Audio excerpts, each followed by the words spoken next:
a sales context, let's consider the following 3 questions. When are you going to buy? Future. What are you buying at the moment? Present. And what things have you bought in the past? Past. Do you feel the difference in the intensity of each question? You see, when we ask questions in the past tense, we are doing things highly beneficial for the sales conversation, highly beneficial for us as the salesperson, and actually highly beneficial for the customer in helping them understand what their actual problems are and how your product or service will help solve them. And this is all done through the medium of questions.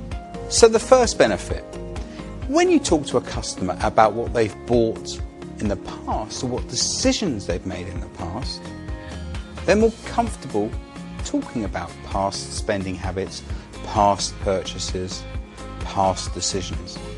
And the reason they're more comfortable is you're not expecting them to make a current or future decision because we're phrasing it in the past.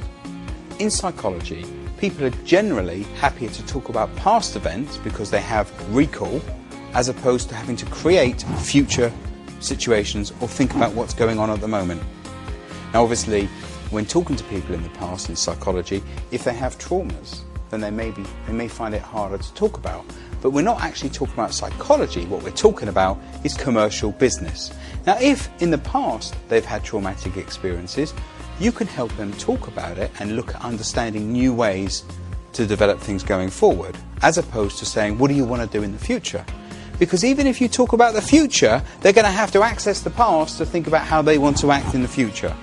Instead of making them do all the hard work, join them in the process and you'll get a better understanding of how the customer thinks. Talking in the past is less pressurized, it helps customers feel relaxed and comfortable, and they will open up. If a customer has something that is really urgent now and you start talking about what they purchased in the past, they'll start talking about the past, but they will bring it to the present. And then they will take it to the future. You are not pressurizing them, they're doing it themselves at their own speed when they're ready to do it. You're still in control because you're asking the questions and you're acknowledging and you're directing them.